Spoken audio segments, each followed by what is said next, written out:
ஒரு அழகான கிராமம். அந்த கிராமத்தோட பேரு மகதா. மகதத்துக்கு பக்கத்துல கோஷலான்னு இன்னொரு கிராமம் இருந்துச்சு.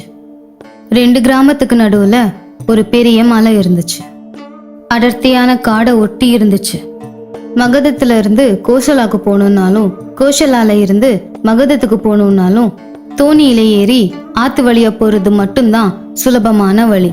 தண்ணியில கண்டம் இருக்கிறவங்க, தண்ணியில பயணம் பண்ண பயப்படுறவங்க, ஒருவேளை தோணியும் இல்லாம போச்சுன்னா வேற வழி இல்லாம அந்த பயங்கரமான மலைப்பாதையில தான் நடந்து போவாங்க. ஆனா அந்த வழி ரொம்ப பயங்கரமா இருக்கும். பயங்கரமான மிருகங்க நடமாடுற வழி. இது இப்படி இருக்கும்போது மகதத்துல ரஞ்சித் சுமா அப்படிங்கிற புருஷ பொண்டாட்டி வாழ்ந்துட்டு இருந்தாங்க. ரஞ்சித் ஒரு சித்த வைத்தியர். அவன்கிட்ட நிறைய ஊர்ல இருந்து ஜனங்க எல்லாரும் வந்து அவங்களுடைய நோயை குணப்படுத்திட்டு போயிட்டு இருந்தாங்க. ஆனா ரஞ்சித் யாருக்கிட்டையும் காசு வாங்க மாட்டான். நோய் குணமானதும் அவங்க ஏதாவது கொடுத்தா அதை மட்டும் வாங்கிப்பான். அதை வாங்கி சந்தோஷமா வாழ்ந்துட்டு இருந்தான். ஆனா ரஞ்சித்தோட மனைவி சுமாவுக்கு இது எதுவும் பிடிக்கல. நோயாளிங்க கிட்ட நிறைய பணம் வாங்கி ரஞ்சித் பெரிய பணக்காரனாயி பெரிய வீடு நிறைய பணத்தோட சந்தோஷமா இருக்கலாம்னு கனவு கண்டுட்டு இருந்தான். ஒரு நாள், என்னங்க, இனிமேல என்னால சும்மா இருக்க முடியாது. நான் எங்க அம்மா வீட்டுக்கு போறேன். இவ்வளவு புகழ்பெற்ற வைத்தியரா இருந்து என்ன பிரயோஜனம்? என் கழுத்துல ஒரு தங்கத்தாலியாவது இருக்கா? எனக்கு ரொம்ப அவமானமா இருக்கு. சும்மா கொஞ்ச நாள் பொறுமையா இரு, அதுக்கப்புறம் தங்கத்தாலி செஞ்சு தரேன். நான் வைத்தியம் பார்க்கணும்னா எனக்கு நிறைய பணம் கொடுங்கன்னு நிபந்தனை போடுங்க. அப்போ நிறைய பணம் கிடைக்கும்.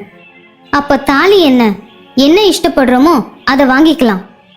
நான் ஒன்றும் வியாபாரம் பண்ணலை, வைத்தியம் பார்த்துட்டு இருக்கேன். கொஞ்ச நாள் பொறுமையா இரு, உனக்கு தங்கத்தாலி செஞ்சு தரேன். கொஞ்ச நாள் கழிச்சு ஒரு நாள் இரவு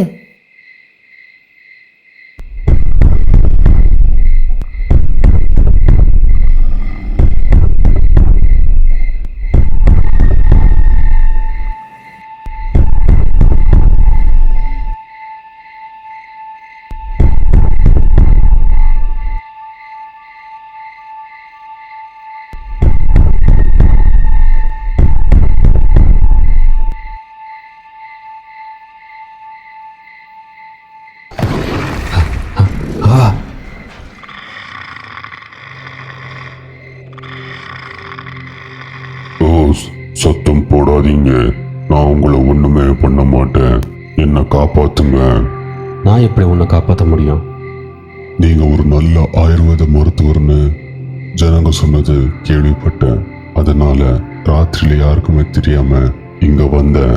ஓ அப்படியா? உன்னோட நோய் என்ன? ஒரு 10 நாளா எனக்கு பசிக்கவே மாட்டேங்குது. வயிறு ரொம்ப வலிக்குது. ஒரு அடி கூட முன்னாடி எடுத்து வைக்க முடியல. நீங்க தான் என்ன காப்பாத்தணும். காப்பாத்துறேன். முதல்ல என்னாச்சுன்னு சொல்லு. நானும் காட்டுல சின்ன குகையில வாழ்ந்துட்டு இருந்தேன். ராத்திரி ஆனதும் யாருக்குமே தெரியாம ஆடு கோழிகளை கொன்னு சாப்பிடுவேன். ஆனா 2 நாள் எனக்கு சாப்பாடே கிடைக்கல. பசியால இருந்த எனக்கு ஒரு மனுஷன் அங்க வந்தான். பசியை கட்டுப்படுத்த முடியாம அவனை குகைக்கு கூட்டிட்டு போய் கொன்னு சாப்பிட்டுட்டேன்.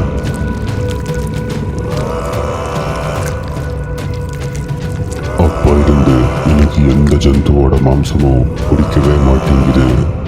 அதனால தான் பசிக்கும் போதெல்லாம் மனுஷங்களை வேட்டையாடி குகைக்கு கூட்டிட்டு போய் கொன்னு சாப்பிடுவேன்.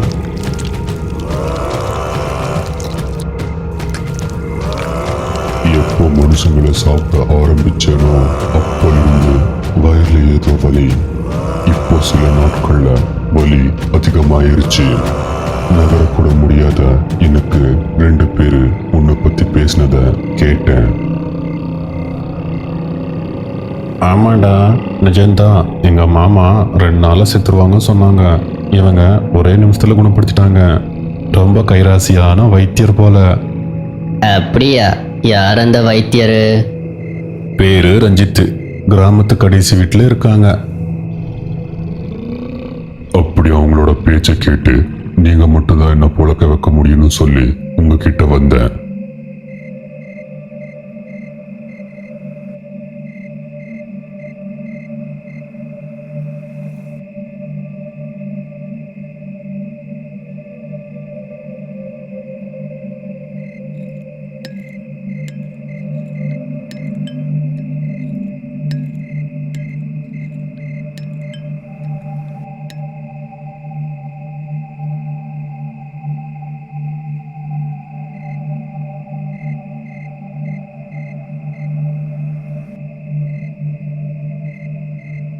மருந்து குடிச்சதும் தவளை எழுந்திருச்சு நின்னு, அப்பா, இப்போ பரவாயில்ல. என்னோட நோய் குணமாயிருச்சா? இல்ல, இன்னும் 3 நாள் இந்த கஷாயத்தை குடிச்சா சரியாயிரும். அதுவும் இல்லாம நீ மனசுக்கறிய மறுபடியும் சாப்பிட்டா இந்த நோய் மறுபடியும் வந்துடும். அப்புறம் சீக்கிரம் செத்துருவேன்.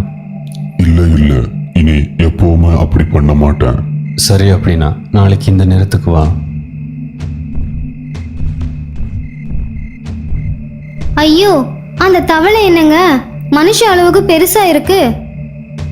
அத பார்த்ததும் என் உயிரே போன மாதிரி ஆயிடுச்சு. அது தவளை தானா இல்ல ராட்சசனா? அது தவளையும் இல்லை, ராட்சசியும் இல்லை.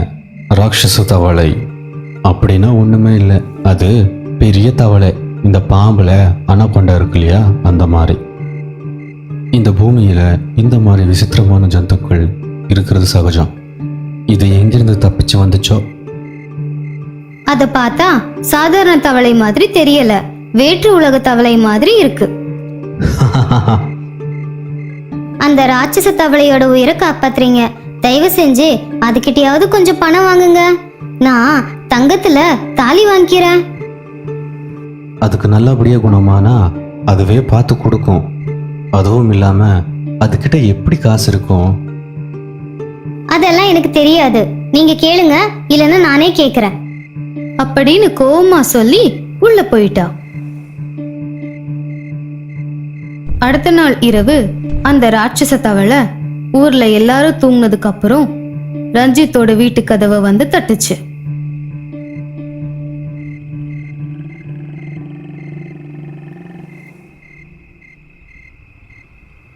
ரஞ்சித் சோதனை பண்ணி பார்த்துட்டு மருந்து எடுத்துட்டு வர உள்ள போனான். இதுதான் நல்ல நேரம்னு நினைச்ச சும்மா தைரியத்தை வர வச்சு தவளை பக்கத்துல போனான்.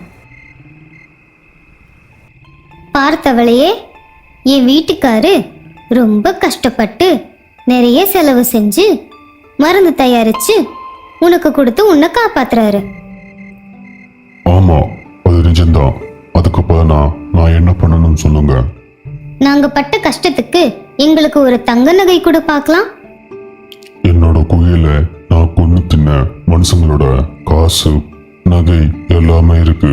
உனக்கு என்ன வேணும் கேளு. அப்படியா? அப்படின்னா எனக்கு ஒரு பெரிய தங்கத்தாலி ஒன்று எடுத்துட்டு வா. சரி, நாளைக்கு எடுத்துட்டு வரேன்.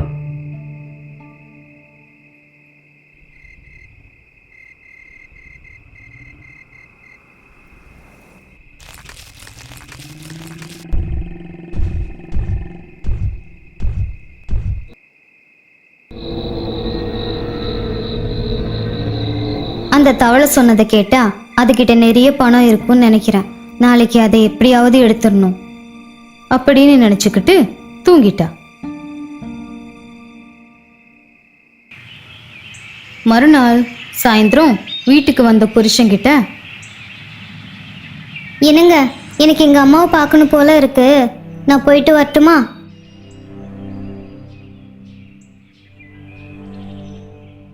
பரவாயில்லைங்க, எனக்கு என்ன தோணியில போறது புதுசா?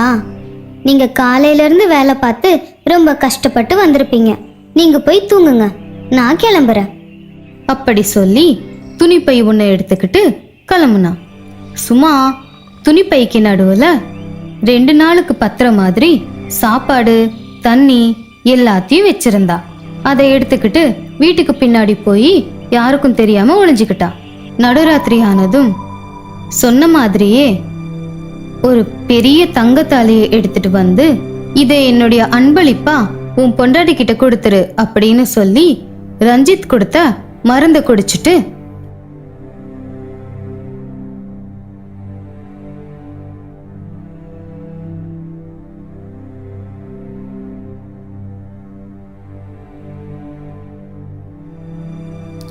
நாளைக்கு ஒரு நாள் இந்த கஷாயத்தை குடிச்சா உனக்கு இந்த நோய் குணமாயிரும். உங்களோட உதவியை என் ஜென்மத்துக்கு மறக்க மாட்டேன். அப்படி சொல்லி தவளை அதோட குகையை நோக்கி போச்சு. இது எல்லாத்தையும் ஒளிஞ்சிருந்து பார்த்துட்டு இருந்த சுமா எந்த சத்தமும் பண்ணாம தவளைக்கு பின்னாடியே போனான்.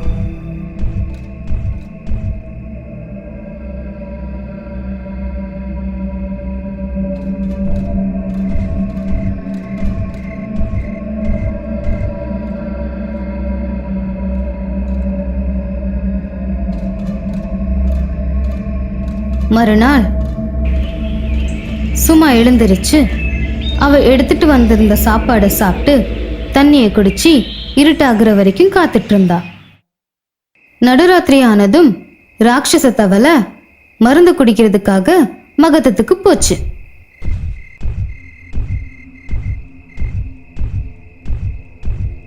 இதுதான் நல்ல நேரம்னு நினைச்ச சுமா குகைக்குள்ள போனா.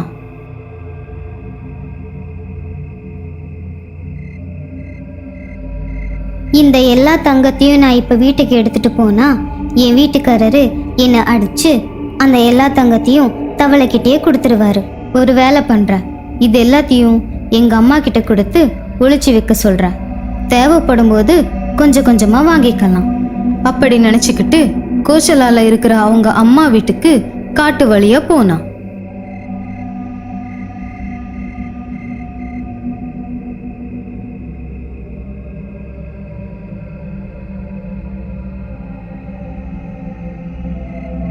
ராட்சச தவளை ரஞ்சித் கிட்ட மருந்து வாங்கி குடிச்சிட்டு இனிமே மனுஷங்களை சாப்பிட மாட்டேன்னு சொல்லி கிளம்பி போயிடுச்சு.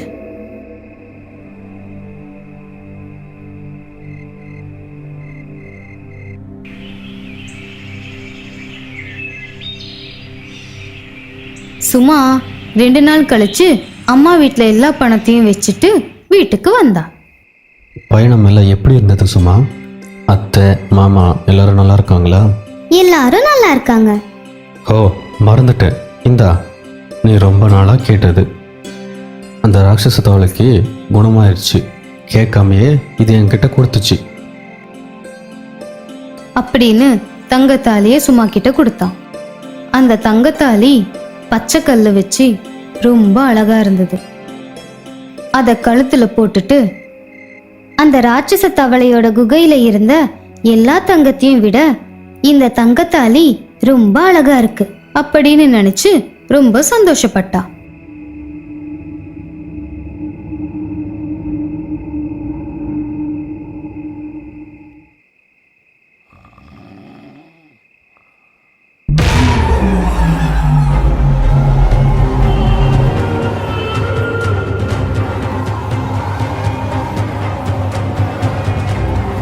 சுமா சுமா என்னாச்சு உனக்கு?